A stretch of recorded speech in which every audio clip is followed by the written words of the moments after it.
Hello friends, இன்றைக்கி நம்ம பார்க்க போகிற prose tight corners written by E V Lucas. Tight corners அப்படின்னா என்ன அர்த்தம்னா, லிட்ரலாக டைட் கார்னர்ஸ்னால் முனை அப்படின்னு சொல்லுவாங்க. அதாவது இறுக்கமான முனை அப்படின்னு சொல்லுவாங்க. அதுதான் வந்துட்டு இன்ஃபேக்ட் மீனிங்கும் கூட. ஆனால் இறுக்கமான முனைங்கிறது அர்த்தம் கிடையாது. டிஃபிகல்ட் சுச்சுவேஷன், அதாவது ஒரு கஷ்டமான சூழ்நிலை. டைட் கார்னர்ஸ் அப்படிங்கிறது ஒரு இடியம். அதுக்கு என்ன மீனிங் அப்படின்னா, டிஃபிகல்ட் சுச்சுவேஷன், கஷ்டமான சூழ்நிலை அப்படின்னு சொல்லிட்டு அர்த்தம். In tight corners, EV Lucas narrates the story of how he was rescued from humiliation at an auction house by a sudden stroke of luck. இதில் வந்துட்டு ஈவி லூகாஸ் எதை பற்றி நரேட் பண்ணியிருக்கிறாரு அப்படின்னா, விவரிச்சிருக்கிறாரு அப்படின்னா, இதோட ஆத்தர் இருக்கிறார்ல, அவர் வந்துட்டு என்ன பண்ணாருன்னா, ஒரு பெரிய ஆக்ஷன் ஹவுஸ் அப்படின்னா என்ன சொல்லுவாங்கன்னா, அந்த ஏழை விடுவாங்கள்ல, அதை தான் ஆக்ஷன் ஹவுஸ்ன்னு சொல்லுவாங்க. ஸோ அங்கே போயிருக்கிறாரு. அங்கே இவருக்கு ஒரு அவமானம் இருந்திருக்கு. அந்த அவமானம் நிகழாமல் ஒரு திடீர்னு வந்துட்டு ஒரு லக்கு காப்பாற்றிருக்கு. ஒரு லக்குன்னு என்ன சொல்லுது, நம்ம திடீர்னு ஒரு இன்சிடென்ட் நம்ம செய்ய போவோம், திடீர்னு அதுலேருந்து காப்பாற்றப்பட்டுருவோம். அந்த மாதிரி தான் லக் அவருக்கு ஒரு லக் அடித்து அதுலேருந்து அவர் எஸ்கேப் ஆகிருக்கிறாரு. அது என்ன லக்குனா அதிர்ஷ்டம். ஸோ அந்த அதிர்ஷ்டம் என்ன, அவரோட அவமானத்துலேருந்து அவரை காப்பாற்றின அந்த அதிர்ஷ்டம் என்னங்கிறத இந்த ஸ்டோரி ஃபுல்லாக அவர் சொல்லியிருக்கிறாரு. Let's read on and get to know how he got himself in a tight corner and found his way out of the situation. So நம்ம இதை படித்து தெரிஞ்சுக்குவோம், எப்படி அவர் அந்த டிஃபிகல்ட் சுச்சுவேஷனுக்குள்ளே போனார், அதுலேருந்து எப்படி வெளியே வந்தார் அப்படிங்கிறத இதில் வந்து படித்து தெரிஞ்சுக்குவோம் அப்படின்னு சொல்கிறாங்க. The talk was running on the critical situations in which we had found ourselves, those of us whose lives were adventurous enough to comprise any. இதில் வந்துட்டு கம்ப்ரைஸ் அப்படின்னா வந்துட்டு ஒரு சுருக்கமாக சொல்கிறது, இல்லை உள்ளடங்கியது அப்படின்னு சொல்லலாம். இங்கே வந்துட்டு என்ன பண்ணுறாங்கன்னா, ஒரு குரூப் ஆஃப் ஃப்ரெண்ட்ஸ் உட்காந்து பேசிகிட்டு இருக்கிறாங்க. அவங்க லைஃப்பில் என்னென்ன ஒரு கஷ்டமான சூழ்நிலைகளை ஃபேஸ் பண்ணாங்க அப்படிங்கிறத பற்றி, அவங்க கிரிட்டிக்கல் சுச்சுவேஷன்ஸை பற்றி அவங்க பேசிக்கிட்டே இருக்கிறாங்க.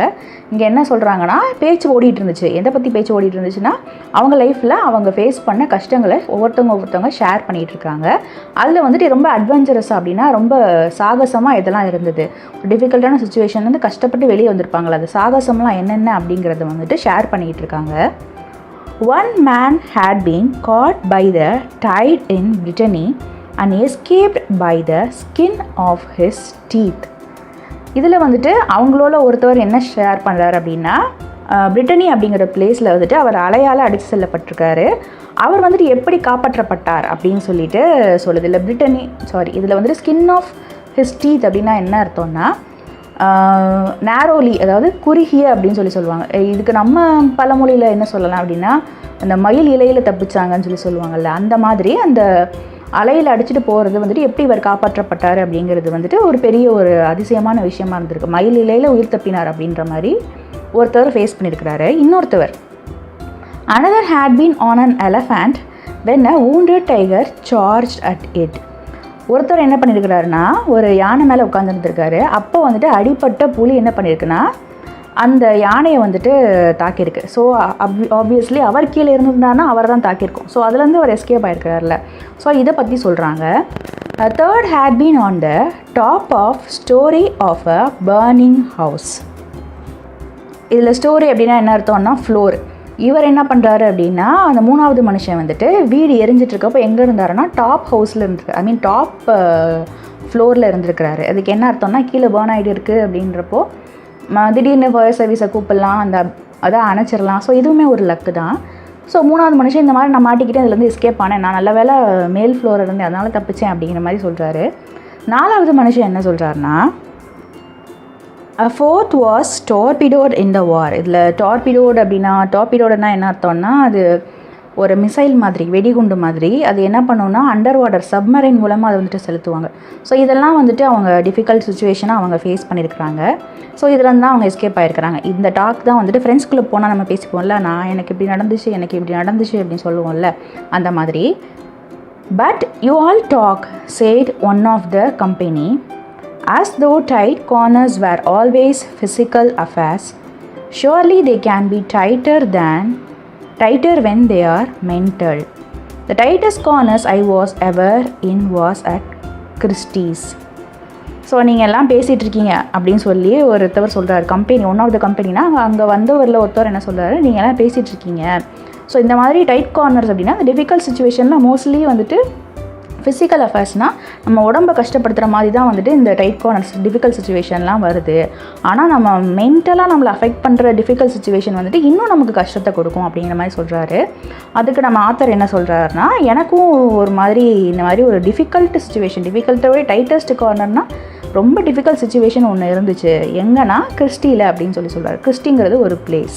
ஸோ உடனே அவங்க எல்லாம் கேட்குறாங்க, என்னது கிறிஸ்டீஸா அப்படின்னு சொல்லி கேட்குறாங்க. கிறிஸ்டீஸில் வந்துட்டு உனக்கு என்ன சுச்சுவேஷன் இருந்துச்சு அப்படின்னு அவங்க எல்லாம் கேட்குறாங்க.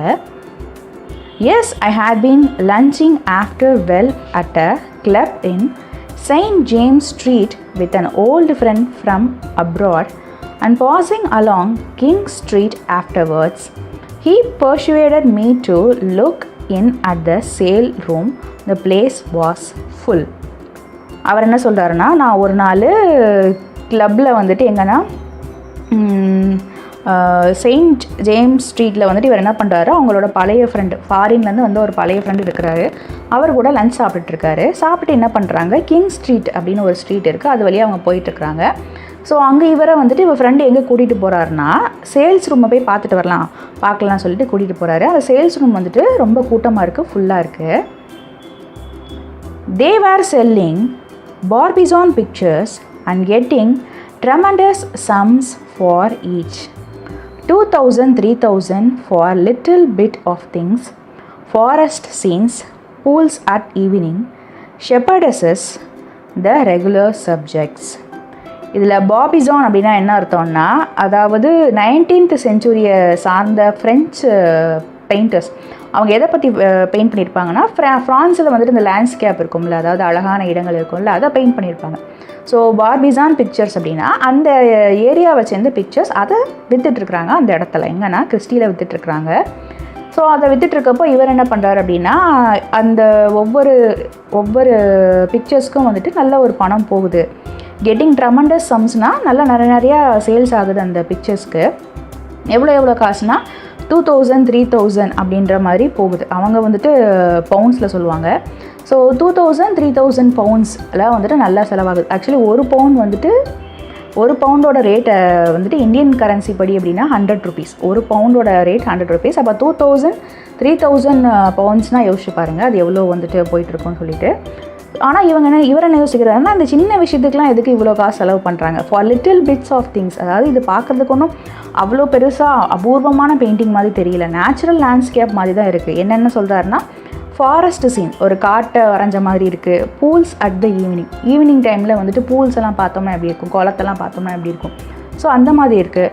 ஷெப்பர்டஸஸ் அப்படின்னா அந்த ஆடு மேய்ப்பாங்கள்ல அந்த பெண்மணிகள், அவங்கள வரைஞ்சிருக்கிறாங்க. த ரெகுலர் சப்ஜெக்ட்ஸ் அப்படின்னு என்ன அர்த்தம்னா, ரொம்ப காமனான ஒரு பெயிண்டிங்காக தான் இருக்குது. நம்ம போய் உட்காந்து ஒரு இடத்துல வரைஞ்சோம்னா எப்படி பெயிண்ட் பண்ணுவோம் அந்த மாதிரி தான் இருக்குது. ஆனால் அதுக்கு வந்துட்டு இவங்க வந்துட்டு இவ்வளோ மணி ஸ்பெண்ட் பண்ணுறாங்க. இந்த சின்ன சின்ன விஷயங்களுக்கு அவங்க நிறைய மணி கொடுத்து வாங்குறாங்கன்னு குறையா சொல்லலை. அவர் சொல்கிறார், அவருக்கு இது வந்துட்டு ரொம்ப காமனாக தெரியுது, ஆனால் இவங்க அதுக்கு நிறைய பணம் செலவு பண்ணுறாங்கன்ற மாதிரி சொல்கிறாரு. For little bit of things, இந்த சின்ன சின்ன விஷயத்துக்கு இவ்வளோ காசு போட்டு அங்கே நல்லா சேல்ஸ் போயிட்டுருக்கு அப்படின்னு சொல்கிறாரு. மேபி இவருக்கு வந்துட்டு அந்த கலை ரசனை இல்லாமல் இருக்கிறதுனால அப்படி சொல்லலாம். ஆனால் நிறைய பேர் வந்துட்டு அந்த கலையிலே நிறைய மீனிங்ஸ்லாம் பார்ப்பாங்கல்ல, நம்ம பார்த்தா வந்துட்டு அதுக்கு தெரியாது. ஆனால் சில பேர் வந்துட்டு இதில் இவ்வளோ ஒரு ஆர்டிஸ்டிக்காக இருக்கா அப்படின்னு சொல்லி நினைப்பாங்கல்ல. ஸோ நமக்கு வந்துட்டு பார்க்குறப்போ இது நமக்கு என்ன தெரியும், நமக்கு ஒன்றும் தெரியாது, ஏன்னா இதுக்கு போய் இவ்வளோ காசு கொடுக்குறாங்க நம்ம யோசிப்போம்ல. அந்த மாதிரி ஒவ்வொருத்தவங்களுக்கும் ஒவ்வொரு ரசனை, அந்த வேல்யூ வந்துட்டு மாறும்.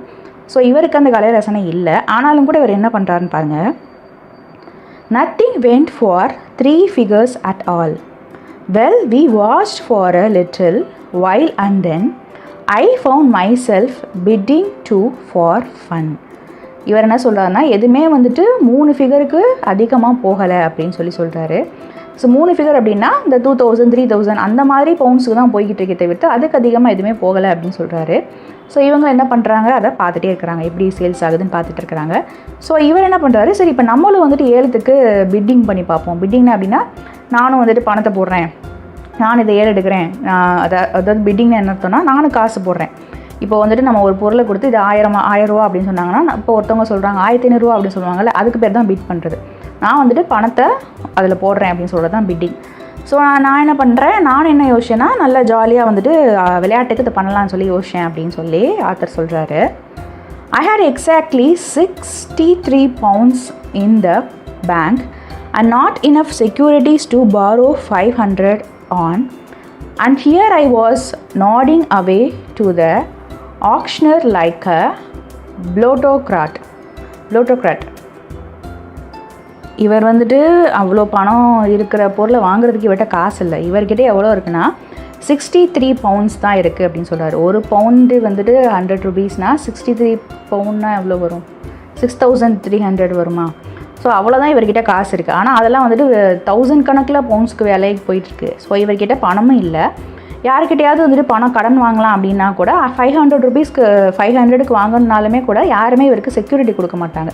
அதாவது செக்யூரிட்டி இப்போ கொடுப்பாங்கல்ல, நாங்கள் அத்தாட்சியாக வச்சுக்கிறோம், அந்த மாதிரி இவருக்கு யாருமே வந்துட்டு ஒரு பண தேவைக்கு இவருக்கு ஹெல்ப் பண்ணுறதுக்கும் யாருமே இல்லை. ஸோ இங்கே என்ன பண்ணிகிட்ருக்கேன், நான் அந்த பெரிய வந்துட்டு பணக்காரன் மாதிரி நான் இங்கே என்ன பண்ணிகிட்ருக்கேன், ஏழை எடுத்துகிட்ருக்கேன் அப்படின்னு சொல்லி சொல்கிறார். இல்லை நோடிங் அப்படின்னா தலையாட்டுறது.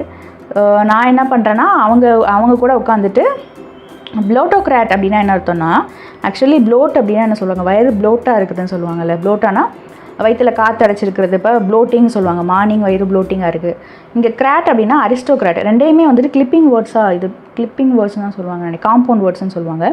ஸோ ப்ளோட் ப்ளஸ் அரிஸ்டோக்ராட்டை ப்ளோட்டோக்ராட்டுன்னு சொல்கிறாங்க. அவங்கள யார் ப்ளோட்டோக்ராட்ஸ்லாம் யாருன்னா ரிச் அண்ட் ஃபேட் பர்சன் அப்படின்னு சொல்லுவாங்க. ஸோ அந்த மாதிரியான ஆள் மாதிரி நான் என்ன பண்ணிகிட்ருக்கேன், இங்கே உட்காந்து ஏழை எடுத்துக்கிட்டு இருக்கேன் அப்படின்னு சொல்லி சொல்கிறாரு. You will get got my friends say to me. நம்ம இப்போ இந்த மாதிரி சேட்டை பண்ணுறப்போ ஏதாவது பண்ணுறப்போ நம்ம ஃப்ரெண்டு மாட்டிக்கிறாதரா அப்படின்னு சொல்லி சொல்லுவாங்கள்ல, அதே மாதிரி அவர் ஃப்ரெண்டு சொல்லியிருக்கிறது நீ மாட்ட போகிற பாரு அப்படின்னு சொல்லியிருக்கிறாரு. அதுக்கு இவர் என்ன ரிப்ளை பண்ணியிருக்காருன்னா, no I shan't, I said I am not going to run any risk. அதுக்கு இவர் என்ன சொல்கிறார், அதெல்லாம் நான் மாட்ட மாட்டேன், நான் எந்த ப்ராப்ளம்லையும் சிக்க மாட்டேன் அப்படின்ற மாதிரி இவர் ரிப்ளை பண்ணியிருக்கிறாரு. And for a long time I didn't. And then a picture was put up and a short red-faced man in a new top hat, some well-known dealer who had brought quite a number, electrified the room by starting the bidding at a figure of little higher than any that he had yet given or that anything had reached. இவர் சொன்ன மாதிரி என்ன பண்ணலை, இவர் ரொம்ப நேரமாக மாட்டாமல் விளையாட்டுக்கு தான் பிட்டிங் பண்ணிகிட்ருக்காரு.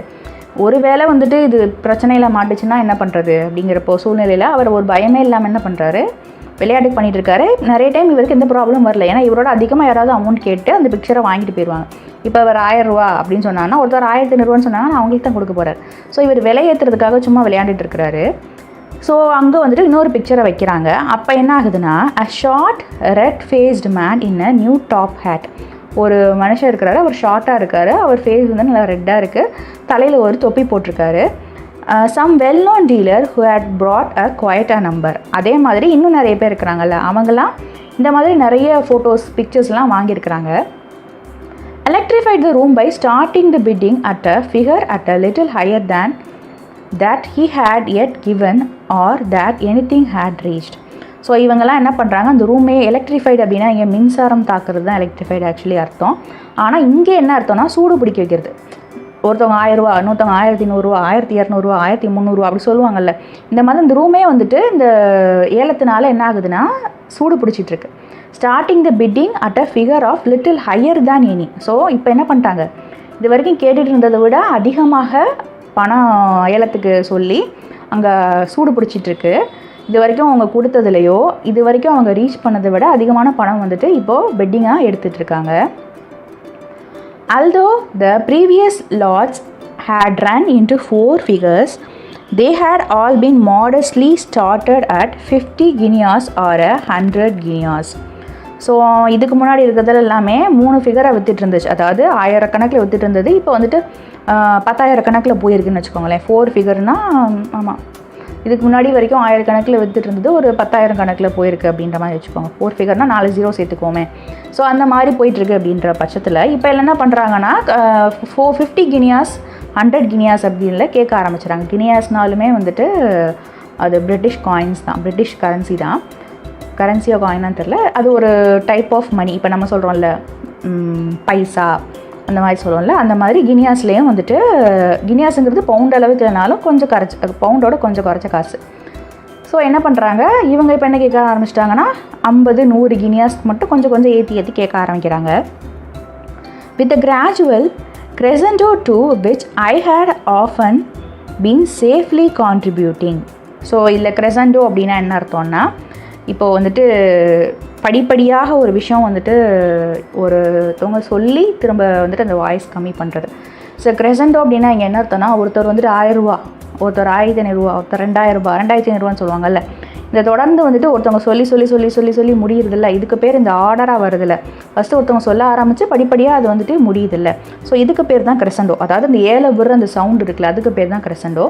ஸோ இவங்களாம் என்ன பண்ணுறாங்கன்னா இந்த மாதிரி படிப்படியாக ஒவ்வொருத்தவங்க என்ன பண்ணுறாங்க சொல்லிக்கிட்டே இருக்கிறாங்க. அதுக்கப்புறம் இவர் என்ன பண்ணுறாரு, இவர் சேஃப்டியாக வந்துட்டு ஒரு அமௌண்ட்டை சொல்லி அவர் அமௌண்ட்டை யாருமே அவரோட அதிகமாக கேட்டுருவாங்கல்ல, அப்போ நிறுத்திக்குவார். ஸோ இவரும் அந்த சேஃப்டியாக அந்த கேம் ஆடிட்டுருக்காரு. அதே மாதிரி அவங்களும் வந்துட்டு அந்த பிட்டிங் பண்ணிகிட்டே இருக்கிறாங்க. தொடர்ந்து பிட்டிங் பண்ணுறாங்களா, அதுதான் crescendoன்னு சொல்லலாம். crescendo தானே, ஆமாம் crescendo. But no longer was the new picture displayed than the dealer made his sensational bid. 4,000 guineas, he said. So இப்போ வந்துட்டு எல்லா பிக்சரும் விற்றுட்டே இருக்குது. இப்போ புது பிக்சர் எடுத்து வைக்கிறாங்க டிஸ்பிளேயில் வச்சுட்டு. இப்போ அந்த விற்கிற டீலர் இருக்கார்ல, அவர் என்ன சொல்கிறாருன்னா, அதுக்கு சென்சேஷனல் பிட்னா ஃபஸ்ட்டு ஒரு ஆரம்ப விலை சொல்லுவாங்கள்ல, அந்த மாதிரி 4000 கினியா அப்படின்னு சொல்லி அவர் சொல்கிறாரு. இதுக்கு மேலே கேட்குறவங்க கேட்கலான்னு சொல்லுவாங்கள்ல, அந்த மாதிரி சொல்கிறாரு. There was a rustle of excitement, and at the end of it, I heard my own voice saying, "150." A terrible silence follows, during which the auctioneer looked inquiringly first at the opener and then at the company generally. Auctioneer. So என்ன ஆகுதுன்னா, இப்போ வந்துட்டு சலசலப்பு, இவர் வந்துட்டு 4000 கினியாஸ்னு அவர் சொன்ன உடனேயும் சலசலப்பு, அங்கே பேச்சு சலசலப்பு வரும்ல. இப்போ இவ்வளோ சொல்ல நம்ம டிஸ்கஸ் பண்ணிக்கோம்ல, நம்ம கூட வந்தவங்க கூட என்னது 4000 சொல்கிறாங்களா அப்படின்னு சொல்லி பேசிகிட்டு இருக்கோம்ல, அந்த மாதிரி ஒரு சின்ன ஒரு சலசலப்பு அங்கே நடக்குது. நடந்ததுக்கப்புறம் இவர் என்ன பண்ணுறாருன்னா, சும்மா இல்லாமல் 50 அப்படின்னு சொல்கிறாரு. அதாவது 4050 கினியாஸ் அப்படிங்கிற மாதிரி இவர் சொல்கிறாரு. இவர் சொன்ன உடனே எல்லாரும் அமைதியாகிடுறாங்க. ஸோ இப்போ என்ன பண்ணுறாருன்னா, அந்த ஆக்ஷனியர் அப்படின்னா அந்த ஏழை ஒருவர் இருக்கார்ல, அவர் வந்துட்டு பார்க்குறாரு, எல்லாரையும் பார்க்குறாரு, ஏதாவது சொல்லுவாங்களா, எக்ஸ்ட்ரா காசு சொல்லுவாங்களான்னு பார்க்குறாரு. பார்த்துட்டு என்ன பண்ணுறாரு, மறுபடியும் அவங்க கம்பெனியை இதை பார்க்குறாரு. அப்படின்னா யாராவது சொல்லலையா, சரி அப்போ ஃபிக்ஸ் பண்ணிடுவோம் அப்படின்னு நினைப்பாங்கல்ல, அந்த மாதிரி அவர் நினச்சிட்ருக்காரு. To my surprise and horror, the red-faced dealer gave no sign of life. I realized now, as I ought to have done at first, that he had shot his bolt. So என்ன பண்ணுறாருன்னா, இவரோட surprise அப்படின்னா, இவருக்கு ஆச்சரியம் என்னென்னா, ஆச்சரியமும் பயமும் கலந்துருக்கு. என்னென்னா, அந்த ரெட் ஃபேஸ்டு டீலர் இருக்காது, அந்த சிகப்பாக இருக்கார்ல ஒரு டீலர், அவர் வந்துட்டு உயிரோடு இருக்கிற மாதிரியே தெரியலையா. அப்படின்னா அவர் எதுவுமே சொல்லலை. இவர் வந்துட்டு காசை கேட்டோன்னே அவர் வாடு கம்முன்னு இருந்துக்கிட்டாரு. அவர் வந்துட்டு அதை வாங்கிறதுக்கு விருப்பப்படலை போல், இல்லை இவ்வளோ காசு போட்டு வாங்கணுமான்னு நினச்சிருக்காரா என்னன்னு தெரில. அவர் எதுவுமே சொல்லலை. இவர் என்ன நினச்சாரு, அவர் நம்ம முன்னாடி சொல்லிக்குவார் வாங்கிக்குவார் நினைக்கிற ஒரு இதில் இவர் சொல்லிட்டாரு. இப்போ தான் இவருக்கு என்ன தோணுதுன்னா, I realized now I ought to have done at first that he had shot his bolt. இவர் என்ன நினச்சாருன்னா, நம்ம ஃபஸ்ட்டு பண்ணுவோம், அதுக்கப்புறம் அவர் வந்துட்டு போல்ட் அப்படின்னா இடின்னு சொல்லுவாங்க. ஸோ அடுத்தவர் வந்துட்டு நமக்கு எதிராக வந்துட்டு பிட் பண்ணி அதை எடுத்துப்பாருன்ற ஒரு மென்டல் தாட்டில் இவர் சொல்லியிருக்கிறாரு. ஆனால் அவர் எதுவுமே சொல்லலை, அமைதியாக இருக்காங்க. அங்கே இருக்க எல்லாருமே அமைதியாக இருக்காங்க. 4050 guineas offered, say the auctioneer, again searching the room. So அவர் என்ன சொல்கிறாங்க, அந்த ஆக்ஷனியர் என்ன சொல்கிறாங்கன்னா, இது வரைக்கும் 4050 கினியாஸ் சொல்லியிருக்கிறாங்க, இதுக்கப்புறம் வேறு யாராவது சொல்கிறீங்களா அப்படிங்கிற மாதிரி அவர் என்ன பண்ணுறாரு, இந்த ரூமில் யாராவது சொல்லுவாங்களா, அதிகமாக சொல்லுவாங்களான்னு பார்க்குறாரு. ஆனால் யாருமே சொல்லலை. My heart stopped, my blood congealed. So இவருக்கு என்ன ஆயிடுச்சுன்னா, ஹார்ட் ஸ்டாப்டுனா இவருக்கு இருதயமே நின்று போச்சான். ஏன்னா இவர் என்ன நினச்சிருக்கிறாரு, யாராவது வாங்கிப்பாங்க, நம்ம சும்மா ஜாலிக்கு பண்ணிகிட்டு இருக்கிறவருக்கு இப்போ யாருமே ஓகே அப்படின்னு சொல்லிட்டு டீலே முடிஞ்சிருச்சு. அவருமே முடிச்சிட்டாரு. ஆக்ஷனியர் என்ன பண்ணிட்டாரு, முடிச்சிட்டாரு. இவரோட இதயமே நின்று போச்சு. கன்கீல்டு அப்படின்னா என்ன அர்த்தம்னா உறைஞ்சிருச்சு, அவர் ரத்தமே உறைஞ்சி போச்சு. There was no sound but a curious smoother noise from my friend. Smothered. So இதுக்கு என்ன அர்த்தம்னா, ஸ்மதர்டுனா வந்துட்டு மூச்சு திணற மாதிரி பேசுகிறது, அதாவது ரொம்ப எப்படி சொல்கிறது, பெருசாக சவுண்ட் இல்லாமல் கொஞ்சம் ஐயோ மாட்டிக்கிட்டோம் போச்சு நம்ம அந்த மாதிரி சொல்லுவாங்கள்ல, அந்த மாதிரி சொல்கிறது. ஸோ இவருக்கு வந்து ரத்தம் உறைஞ்சி போயிருக்கு. அதுக்கப்புறம் அங்கே எந்த சவுண்டுமே இல்லை. அவங்க ஃப்ரெண்டு மட்டும் ஏதோ பேசுகிறாரு, அதாவது பெருமூச்சு விடுறார், போச்சுடா அப்படிங்கிற மாதிரி அவர் பெருமூச்சு விடுறாரு அவர் ஃப்ரெண்டு கூட வந்தவர். 4050 guineas, any advance on 4050 guineas and the hammer fell. So என்ன ஆகுதுன்னா, இவர் என்ன சொல்கிறாரு, 450 கினியாஸோட நிப்பாட்டிக்கலாமா அப்படின்னு சொல்லி கேட்குறாரு. வேறு யாராவது கேட்குறதுனா கேட்கலாம், இதோட அதிகமாக கேட்குறதுனா கேட்கலாம் அப்படின்னு சொல்லி சொல்கிறாரு. யாருமே கேட்கல. அந்த ஹேமர் ஃபெல்லுனா 1 தரம் 2 தரம் 3 தரம் சொல்லுவாங்கள்ல, அந்த மாதிரி சொல்லி முடிச்சுட்டாங்க.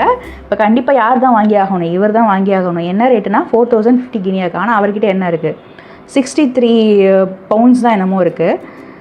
ஸோ இது வந்துட்டு அவருக்கு ரொம்ப ஒரு மாதிரி பயமாக இருக்குது.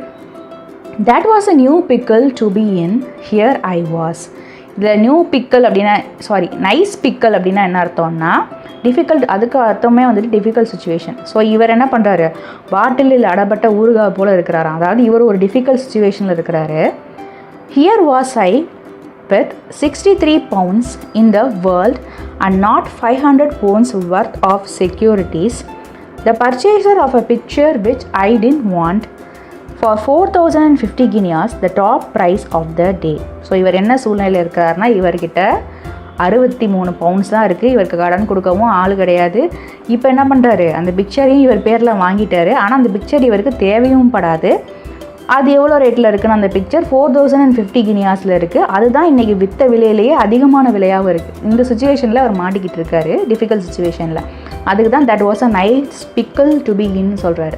அதாவது ஒரு டிஃபிகல்ட் சுச்சுவேஷனில் மாட்டிக்கிட்டு இருக்கேன் அப்படின்றாரு. Turning for some kindly support to my friend, I found that he had left me, but not as I feared at the moment from baseness, but as I afterwards discovered, in order to find a remote place in which to lean against the hall and laugh. So இப்போ என்ன பண்ணுறாருனா, எப்பா நம்ம ஃப்ரெண்டாவது support பண்ணுவானான்னு திரும்பி பார்க்குறாரு. அப்போ பார்த்தா அவங்க friend கிடையாது, அவங்க ஃப்ரெண்டை அவர் விட்டுட்டு போயிடுறாரு. ஸோ இவர் என்ன பண்ணுறாரு, பயம் வர ஆரம்பிச்சிருச்சு. இந்த I feared at the moment from baseness அப்படிங்கிறது எப்படி சொல்லலாம் அப்படின்னா, இந்த எப்படி சொல்கிறது, பேஸ்மெண்ட் வீக் அப்படின்ற மாதிரி சொல்லுவாங்க. அது மாதிரி அவருக்கு கால்லாம் வந்துட்டு ஒரு மாதிரி நடுங்க ஆரம்பிச்சிருது. இவர் என்ன பண்ணுறாரு, ஐயோ நம்மளை கழட்டி விட்டு நம்ம ஃப்ரெண்டு போயிட்டானான்னு நினச்சிட்டு இருக்காரு. ஆனால் அவர் ஃப்ரெண்டு என்ன பண்ணுறாருன்னா, தனியாக ஏதோ ஒரு இடத்துக்கு போயிட்டு ஒரு ஹாலில் போய் நின்றுக்கிட்டு அதில் நின்று சிரிச்சிட்ருக்காரு. ஏன்னா மாட்டிக்கிட்டான்னு சொல்லிட்டு சிரிச்சிட்ருக்கிறாரு அவர் friend. Stunned and dazed I was. So இவருக்கு ரொம்ப ஒரு அதிர்ச்சியாக இருக்குது. இதுலேருந்து என்ன பண்ணுறதுனே அவருக்கு தெரியலை. I pulled myself together sufficiently to hand my card nonchalantly, I hope, to the clerk who came from the millionaire collector's name, and then I said to pondering on the problem what to do next. So இதில் நான்சலண்ட்லி அப்படின்னா என்ன அர்த்தம்னா அலட்சியமாக. So இவங்க வந்துட்டு இந்த card கொடுப்பாங்கல்ல, இப்போ நான் இவ்வளோ காசுக்கு வாங்குறேன்னு ஏழை விட்றப்போ ஒரு கார்டு மாதிரி கொடுப்பாங்கல்ல. ஸோ அவங்க ஏலம் ஃபிக்ஸ் பண்ணிட்டாங்க அப்படின்னா அந்த கார்டை அவங்க வாங்கிப்பாங்க. ஸோ இவங்க என்ன பண்ணுறாரு, இவருக்கு ஏலம் ஃபிக்ஸ் ஆகிடுச்சு. ஸோ அந்த கிளர்க்கு வந்துட்டு என்ன பண்ணுறாரு, இவர்கிட்ட அந்த கார்டு வாங்க வர்றாரு. ஆனால் இவர் என்ன பண்ணுறாருன்னா, நல்லா வந்துட்டு எப்படி சொல்கிறது, நல்லா ஸ்டிஃபாக தான் இருக்கிறாரு. அதை வந்துட்டு கெத்தாக தான் அவர் கொடுக்குறாரு. The clerk who came from the millionaire's collector's name. So இவர் வந்துட்டு யாருன்னா, மில்லியனர் கலெக்டரோட நேமில் இருக்க ஒருத்தர் வந்துட்டு என்ன பண்ணுறாருனா, அந்த கிளர்க் வந்துட்டு வராரு. அவர் தானே விற்றுட்ருக்காரு. ஸோ விற்கிறவங்க இப்போ பார்ட்டிலேருந்து ஒரு கிளர்க் வராரு. அதுக்கப்புறம் இவர் என்ன பண்ணுறாருனா, இதெல்லாம் வந்துட்டு நல்லா கார்டெல்லாம் கொடுக்குறாரு. ஆனால் அதுக்கப்புறம் என்ன யோசிக்கிறாருனா, இந்த பிரச்சனையை அடுத்து நம்ம என்ன பண்ணி எப்படி பண்ணி சால்வ் பண்ண போகிறோம் அப்படின்னு தெரியாமல் அவர் யோசிச்சுட்ருக்காரு. அதாவது அவரோட கெஸ்டர்ஸ்லாம் எப்படி இருக்குன்னா, நல்லா படக்கார மாதிரி தோரணையாக தான் இருக்குது. ஆனாலும் அவருக்குள்ள ஒரு பயம் இருக்குது. அடுத்து என்ன பண்ணலாம்னு யோசிக்கிறாரு. Picture after picture was put up and sold, but I saw none of them. So இதுக்கப்புறம் என்ன ஆகுது, நிறைய பிக்சர் வருது, அது விற்றும் போகுது. ஆனால் அங்கே வர பிக்சர் இவர் பார்க்கக்கூட இல்லையா. I was running over the names of the uncles and other person from whom it might be possible to borrow but wasn't. So இவர் என்ன யோசிக்கிறாருன்னா, இவர் மைண்டுக்குள்ளே நம்ம மாமா இல்லை வேறு யார்ட்டையாவது கடன் வாங்குவோமா அப்படின்னு சொல்லி யோசிச்சுட்டு இருக்காரு. ஆனால் கடன் வாங்குறதுக்கு வேறு யாருமே இல்லை இவருக்கு.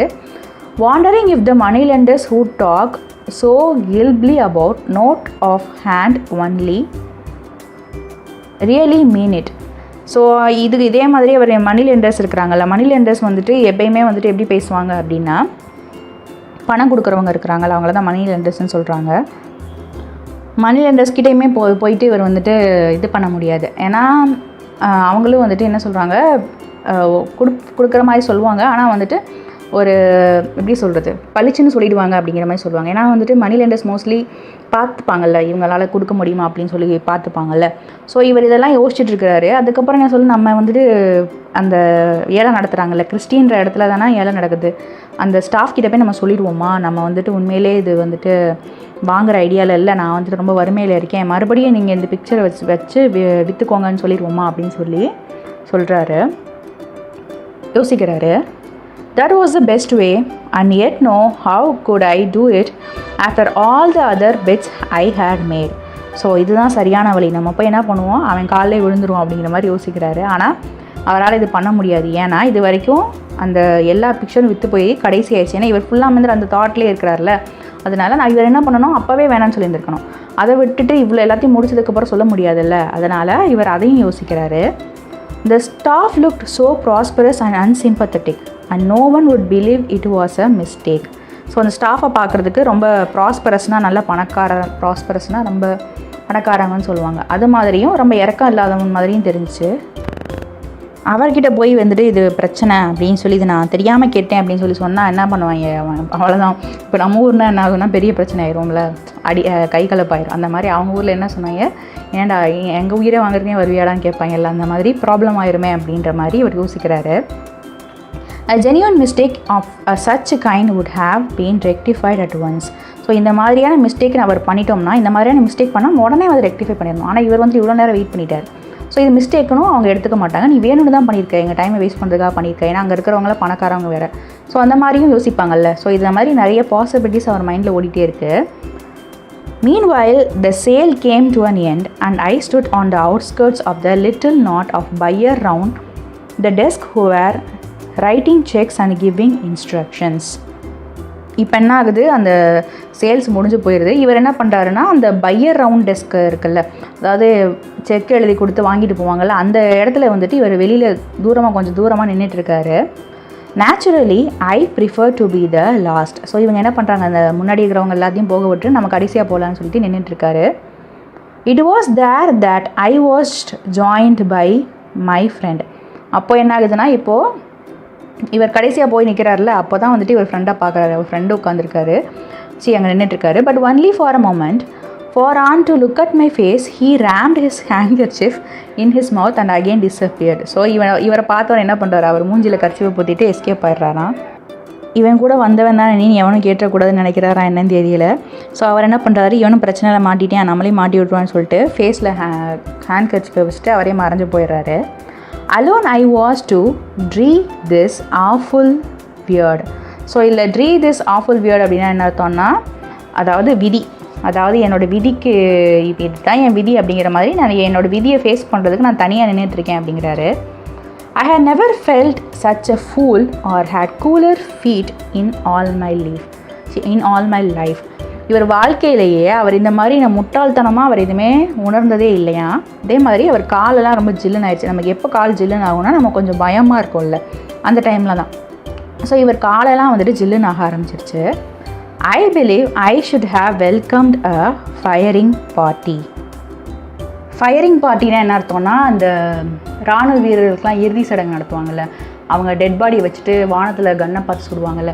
ஸோ இவருக்கு என்ன ஆகுதுன்னா, அவர் ஏதோ வந்துட்டு அவரை ஃபயரிங் பார்ட்டிக்கு இன்வைட் பண்ண மாதிரி இருந்துச்சான்.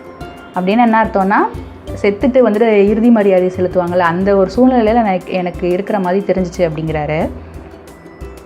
And then the unexpected happen and I realised that a career of rectitude sometimes has rewards beyond the mere consciousness of virtue. இதில் ரெக்டிடியூட் அப்படின்னா என்ன அர்த்தம்னா, நேர்மை. ஸோ இவருக்கு அப்போது திடீர்னு தெரியாத ஒரு விதமாக ஒரு நல்லது நடக்குது. என்னென்னா, இவர் வாழ்க்கை ஃபுல்லாக இவரோட வாழ்க்கையை எப்படி வாழ்ந்துருக்காருன்னா நேர்மையாக தான் வாழ்ந்துருக்காரு. அதனால இவருக்கு என்ன ஆக போகுதுன்னா, இப்போ ஒரு நல்லது வந்துட்டு இவருக்கு நடக்க போகுது, நல்லதுன்னு வந்துட்டு நடக்க போகுது அப்படின்னு சொல்கிறாரு. அதாவது beyond the mere consciousness of a virtuous, அதாவது நம்ம நல்லதுன்னு நினைக்கிறோம்ல, அதுக்கும் மேலே வந்துட்டு ஒரு விஷயம் நடக்குது. ஏன்னா நான் நேர்மையாக இருந்ததுனால, என்னோடய வாழ்க்கை, என்னோடய கெரியரில் நேர்மையாக இருந்ததுனால. A voice at my ear suddenly said, "Beg pardon, sir, but was you the gent that bought the big Jobigny?" So இப்போ வந்துட்டு என்ன ஆகுதுன்னா, யாரோ ஒருத்தவங்க ஒரு காதுக்கு பின்னாடி என்ன சொல்கிறாங்க, என்ன மன்னிச்சுக்குங்க சார். பெக் பாடன்னா நம்ம, அதாவது எக்ஸ்கியூஸ் மீ நம்ம சொல்கிறோம்ல, என்ன மன்னிச்சுக்கோங்க. அதாவது ஒர்க் பண்ணுறவங்களாம் மோஸ்ட்லி அப்படி தான் பெக் யோ பாடன்னு சொல்லுவாங்க. ஸோ சார், நான் உங்ககிட்ட ஒன்று கேட்கணும்னு நினைக்கிறேன். நீங்கள் தான் வந்துட்டு அந்த ஜென்ட் அப்படின்னா வந்துட்டு ஆண், நீங்கள் தான் வந்துட்டு இந்த பிக் டாபிக்னியை வந்துட்டு, டாபிக்னின்னு அந்த பிக்சர், ஸோ அதை வாங்கின ஆள் நீங்கள் தானா அப்படின்னு சொல்லி கேட்குறாரு. ஐ அட்மிட்டட் இட். உடனே அவர் சொல்கிறார், ஆமாம்ப்பா நான் தான்ப்பா வாங்கினேன் அப்படின்ற மாதிரி சொல்கிறார். ஆமாங்க அப்படிங்கிறாரு. Well, the ஜென்ட் who offered 4,000 guineas want to know if you will take 50 guineas for your bid. So இவர் என்ன பண்ணுறாருன்னா, ஒருத்தர் என்ன கேட்குறாருன்னா, 4,000 guineas கொடுத்து அதை வாங்கணும்னு நினச்சார்ல, அவர் வந்துட்டு என்ன கேட்குறாருன்னா, நீங்கள் வந்துட்டு உங்கள் பிட்டுக்கு வந்துட்டு 50 guineas எக்ஸ்ட்ரா எடுத்துக்கிட்டு அதை கொடுக்க முடியுமா அப்படிங்கிற மாதிரி கேட்குறாரு. இவர் வந்துட்டு 4,050 guineas கொடுத்துருக்காருல, அவர் என்ன சொல்கிறாருன்னா, நான் வந்துட்டு 4,050 guineasம் கொடுக்குறேன், அவர் வந்துட்டு அந்த பிக்சர் எனக்கு கொடுப்பாரா அப்படிங்கிற மாதிரி கேட்டு விட்டுருக்காரு. If ever a messenger of a high gods wear a green base apron and spoke in husky cockney tones, this was he. So வானத்திலிருந்து, ஹை காட்ஸ்னால் வானத்திலேருந்து பெரிய கடவுள் இருக்கார்ல, அவர்களிருந்து வானதூதர் வந்துட்டு இறங்கி வந்து ஒரு க்ரீன் கலரில் பேஸ் ஆப்ரான் போட்டு, அதாவது க்ரீன் கலரில் ஒரு ட்ரெஸ்ஸு, பேஸ்னால் வந்துட்டு உலன்னு சொல்லுவாங்க, நம்ம பார்த்தோம்னா தெரியும். பட்லர்ஸ்லாம் அந்த மாதிரி ட்ரெஸ் போட்டிருப்பாங்க. பட்லர்ஸ் நீங்கள் சர்ச் பண்ணி பார்த்தீங்கன்னா தெரியும். ஸோ அந்த மாதிரி ட்ரெஸ் போட்டு என் காதில் வந்துட்டு யாராவது பேசினா, ஒரு கடவுள் அனுப்பின வானதூதரே கீழே வந்து இறங்கி என் காதில் முணுமுணுத்தா எப்படி இருக்கும், அந்த மாதிரி அவர் முணுமுணுத்தாருன்னு சொல்கிறார். ஏன்னா அவர் ஒரு டிஃபிகல்ட் சுச்சுவேஷனில் இருக்கிறப்போ வாங்கிக்கிறேன்னு ஒருத்தர் வந்து சொல்கிறாருல, அது வந்துட்டு அந்த சொல்கிற ஆள் இருக்கார்ல, அந்த மெசஞ்சர், அவர் கடவுளோட வானதூதர் மாதிரி இருக்காருன்னு சொல்கிறாரு. I could have embarrassed him and wept for joy. Would I take 50 guineas? Why would I have taken 50 for things? அவர் என்ன சொல்கிறாருன்னா, நான் இதுக்கு இந்த 50 guineas வந்துட்டு அக்செப்ட் பண்ணிக்கணும்னு சொல்கிறாரு. ஆக்சுவலி இவர் உண்மையிலே வந்துட்டு என்ன பண்ணணும்னு நினச்சாருன்னா, அவரை கட்டி பிடிச்சி அழுதுடலாம், சந்தோஷத்தில் அழுதுடலாம் போல் இவருக்கு இருந்திருக்கு. ஆனாலும் இவர் கெத்தாக என்ன கேட்குறாருன்னா, நான் இதுக்கு அதை அக்செப்ட் பண்ணிக்கணும் அப்படிங்கிற மாதிரி கேட்குறாரு. அப்போ இவர் என்ன கேட்டார்னா, அதாவது ஏதோ வந்துட்டு ப்ரெசன்ஸ் ஆஃப் மைண்ட் அப்போ அவருக்கு ஒர்க்காக இருக்குது, யாருக்கும் பாதகம் இல்லாத மாதிரி ஒரு சுச்சுவேஷன் அவருக்கு ஹேப்பன் ஆகிருக்கு. அதாவது இவருக்கும் மணி கிடைக்கும், அதே மாதிரி அந்த பெயிண்டிங்கும் அவர் வாங்க தேவையில்லை. அப்போயுமே கொண்டு இவர் என்ன கைல் அப்படின்னு என்ன அர்த்தம்னா, ஒரு கன்னிங் இன்டெலிஜென்ஸ் இவருக்கு வந்துட்டு தோணுது. என்னென்னா, அவரால் இவ்வளோ தான் கொடுக்க முடியுமா அப்படிங்கிற மாதிரி இவர் கேட்குறாரு. It's not for me to say, he replied. No harm in trying for a bit more is there. So அவர் வந்துட்டு என்ன சொல்கிறாருன்னா, இது என்னால் வந்துட்டு சொல்ல முடியாது அப்படின்னு சொல்கிறாரு. அவர் என்ன சொல்கிறாருன்னா, என்னால் வந்துட்டு இது எக்ஸ்ட்ரா காசு எதுவும் எக்ஸ்ட்ரா வந்துட்டு பிட் பண்ண முடியுமான்னு என்னால் இதை சொல்ல முடியாது. ஏன்னா அவர் ஒரு சர்வன்ட் தானே. ஸோ என்னால் சொல்ல முடியாதுன்னு அவர் சொல்கிறாரு. No harm in trying for a bit more is there. So அவர் என்ன சொல்கிறாரு, இதோட எக்ஸ்ட்ரா ஏற்ற முடியாதா அப்படின்னு சொல்லி கேட்குறாரு. அதுக்கப்புறம் என்ன சொல்கிறாருன்னா, tell him I'll take 100 I said. இல்லை, நான் 4,100 guineasக்கு இது கொடுக்குறேன்னு சொல்லிடுங்க அப்படின்னு சொல்கிறார். ஸோ அவர்கிட்ட இப்போ காசே கிடையாது. அந்த 4,050 guineas வந்துட்டு அந்த இதுக்கு போயிடும். எதுக்காக போய்டும்னா, அந்த பிக்சருக்கு போயிடும். எக்ஸ்ட்ரா இவருக்கு 50 guineas கிடைக்குதுல்ல. ஸோ இவர் என்ன சொல்கிறாருன்னா, நான் 100 guineas கூட எடுத்துக்கிறேன் அப்படின்னு சொல்கிறாரு. And I got it. இவருக்கு என்ன கிடச்சிருது, அந்த காசு கிடச்சிருது. When I found my friend, I was laughing too, but he became grave at once on seeing the check. Well, I'm hanged, he said. Of all the luck, well, I'm hanged. So இவர் பேசின பணமும் இவருக்கு கிடச்சிருது. When I found my friend, I was laughing too. So இவர் என்ன பண்ணுறாரு, இவர் ஃப்ரெண்டை பார்க்குறாரு, சிரிச்சுக்கிட்டே இருக்கிறாரு. ஆனால் இவர் ஃப்ரெண்டு இவரோட செக்கை பார்த்தோன்னே அவருக்கு கிரேவ் அப்படின்னா ரொம்ப ஷாக் ஆகிடுது. கிரேவ் அப்படின்னா என்ன சொல்லுவாங்கன்னா, மோஸ்ட்லி கிரேவ்னா புதைக்கிற இடத்தான் சொல்லுவாங்க. ஸோ அவருக்கு ரொம்ப ஷாக் ஆகிடுது. So well I'm hanged, he said. So அவர் என்ன சொல்கிறாருன்னா, எனக்கு வந்துட்டு ரொம்ப ஷாக்காக இருக்குது அப்படின்னு சொல்கிறாரு. Of all the luck, well I'm hanged. அதாவது உனக்கு இந்த லக்கை கிடச்சதை வச்சு எனக்கு அப்படியே சர்ப்ரைசிங்காக இருக்குது அப்படிங்கிற மாதிரி சொல்கிறாரு. ஹேங்கராக என்ன ஆகுதுன்னா, ஒரு இடத்துல ஆக்சுவலி நம்ம கம்ப்யூட்டர் ஹேங் ஆகுதுன்னு சொல்லுவோம்ல, அந்த மாதிரி அவருக்கு ஃபங்க்ஷன் பண்ணவே முடியல. அந்த அளவுக்கு ஒரு சர்ப்ரைஸில் நிற்கிறாரு. Then he said, Don't forget that if he hadn't been for me, you wouldn't have come into Christie's at all. So அவர் என்ன சொல்கிறாருன்னா, நான் மட்டும் இல்லைன்னா உன்னால் இங்கே வந்திருக்கவே முடியாது, அது மட்டும் மறந்துடாது அப்படின்னு சொல்லி அவர் ஃப்ரெண்டு சொல்கிறாரு. I shall never forget it, I said. So அவர் என்ன சொல்கிறாருன்னா, ஆத்தர் என்ன சொல்கிறாருன்னா, அதை மறக்கவே மாட்டேன் அப்படிங்கிறாரு. It is indelibly branded in letters on fire on my heart. So இது வந்துட்டு இன்டெலிபிளி அப்படின்னா மறக்க முடியாத அது அகற்ற முடியாத ஒரு நாளாக அவரோட மனசில் என்றைக்குமே இருக்கும் அப்படின்னு சொல்லி சொல்கிறாரு. My hair hasn't gone white has it. So அவர் என்ன சொல்கிறாருன்னா, என்னோட தலைமுடி நரைச்சிருச்சான்னு பாரு அப்படின்னு சொல்லி சொல்கிறாரு. இளம் நரைன்னு சொல்லலாம், இல்லை வந்துட்டு அந்த அதிர்ச்சியில் வந்துட்டு என் முடி நரைச்சிருச்சான்னு பாரு அப்படிங்கிற மாதிரி அவர் ஃப்ரெண்டுக்கிட்ட சொல்கிறாரு. இதோட இந்த லெசன் முடியுது. Author information. Edward Verrall Lucas, 1868 to 1938, was an English humorist, essayist, playwright, biographer, publisher, poet, novelist, short story writer and editor. So Edward Verrall Lucas அப்படிங்கிறவர் 1868 பிறக்கிறாரு, 1938 வரைக்கும் அவர் வாழ்கிறாரு. அவர் வந்துட்டு இங்கிலீஷை சார்ந்த ஒரு ஆத்தர். ஹியூமரிஸ்ட் அப்படின்னா காமெடியான விஷயங்களை எழுதுவாங்கள்ல, அவங்கள தான் ஹியூமரிஸ்ட்னு சொல்லுவாங்க. அவர் கட்டுரையும் எழுதியிருக்கிறாரு, நிறைய நாடகங்களையும் எழுதியிருக்கிறாரு, ஒருத்தவங்களோட சரிதை எழுதியிருக்கிறாரு. சரிதை அப்படின்னா பயோகிராஃபி, சரிதைன்னு சொல்லுவாங்கள்ல. ஸோ பயோகிராஃபியும் எழுதியிருக்கிறாரு. அதுவும் இல்லாமல் நிறைய இதை வந்துட்டு பப்ளிஷும் பண்ணுவார். பப்ளிஷராகவும் இருந்திருக்கிறாரு, ஒரு பொயட்டாகவும் இருந்திருக்கிறாரு, நாவல் எழுதுகிறவராகவும் இருந்திருக்கிறாரு, சிறுகதையும் எழுதியிருக்கிறாரு. அதே டைமில் எடிட்டிங் வேலையும் பார்த்துருப்பாரு. அதாவது எடிட்டர் அப்படின்னா ஒரு இடத்துல போயிட்டு இந்த போம் கரெக்டாக இருக்கா, அதை எடிட் பண்ணி பப்ளிஷ் பண்ணுவாங்க. ஸோ அந்த மாதிரி வேலையும் இவர் பார்த்துருக்கிறாரு. Born to a Quaker family to the fringes of London. So இவர் வந்துட்டு ஃப்ரிஞ்சஸ் ஆஃப் லண்டனில் பிறக்கிறாரு. எந்த ஃபேமிலினா குவாக்கர் ஃபேமிலி. குவாக்கர்னா kind of religious people. So அந்த ஃபேமிலியில் அவர் பிறக்கிறாரு. ஃப்ரிஞ்சஸ்னால் வந்துட்டு லண்டனுக்கு கொஞ்சம் அப்பால் அப்படின்னு சொல்லலாம். ஸோ அந்த இடத்துல அவர் பிறக்கிறாரு. Lucas began work at the age of 16, apprenticed to a book seller. So அவர் என்ன பண்ணுறாரு, அப்ரண்டைஸாக வேலை பார்க்குறாரு. யாருக்கு அடியிலனா ஒரு புக் செல்லருக்கு அடியில் வேலை பார்க்குறாரு. அவர் ஏஜ் 16 இருக்கிறப்ப அவர் வேலை பார்க்க ஆரம்பிச்சிட்டாரு. After that, he turned to journalism and worked on a local paper in Brighton.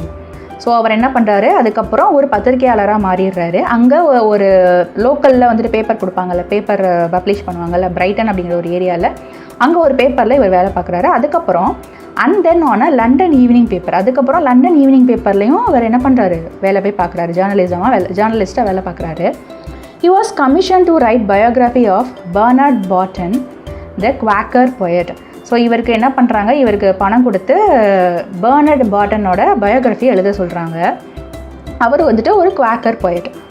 This lead to further commissions including the editing of works of Charles Lamb. Lucas joined the staff of the humorous magazine Punch in 1904 and remained there the rest of his life.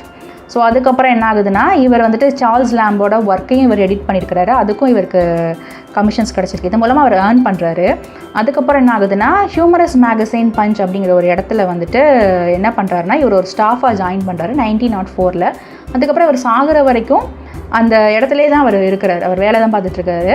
He was a prolific writer, most celebrated for his short essays, but he also produced verses, novels and plays. So ப்ராலிஃபிக்னா fruitful, அதாவது நல்ல ஒரு writer. இவர் எதுக்காக எல்லோரும் போற்றி பேசுவாங்க அப்படின்னா, இவரோட ஷார்ட் எஸ்ஸேஸ்க்கு தான், அதாவது சிறு கட்டுரைகளுக்கு தான் இவரை பற்றி எல்லோரும் பெருமையாக பேசுவாங்க. ஆனாலும் கூட இவர் நிறைய கவிதைகளும் எழுதியிருக்கிறாரு, நிறைய புத்தகங்களும் எழுதியிருக்கிறாரு, நிறைய நாடகங்களும் எழுதியிருக்கிறாரு அப்படின்னு சொல்லி சொல்கிறாங்க. Discussion session. இந்த லெசன் மூலமாக நான் என்ன கற்றுக்கிட்டேன்னா, சடன் லக், அதிர்ஷ்டம் அப்படிங்கிறத பற்றி தெரிஞ்சுக்கிட்டேன். ஒரு கஷ்டமான சூழ்நிலையிலேருந்து அதிர்ஷ்டம் எப்படி காப்பாற்றிருக்கு அப்படிங்கிறது தான் இந்த லெசனோட தீமே கூட. ஸோ அதுதான் நான் தெரிஞ்சுக்கிட்டேன். இது கொஞ்சம் நல்லா ஹியூமரஸாகவும் இருந்துச்சு இந்த ஸ்டோரி. நீங்கள் என்ன தெரிஞ்சுக்கிட்டீங்க அப்படின்னு கமெண்ட் செக்ஷனில் எழுதுங்க. இந்த சேனலில் நான் டிஎன் சிலபஸ் இங்கிலீஷ் லெசன்ஸ் எல்லாமே அப்டேட் பண்ணுவேன். நீங்கள் இதை யூஸ் பண்ணிக்கோங்க. நீங்கள் அந்த லெசன்ஸை வாட்ச் பண்ணி இதில் ஏதாவது மிஸ்டேக் இருக்குது, இதில் இந்த இடத்துல எப்படி வந்திருந்தா இது கரெக்டாக இருக்கும் அப்படின்னு எதுவாக இருந்தாலும் கமெண்ட் செக்ஷனில் மென்ஷன் பண்ணுங்கள். விமர்சனங்கள் வரவேற்கப்படுகிறது.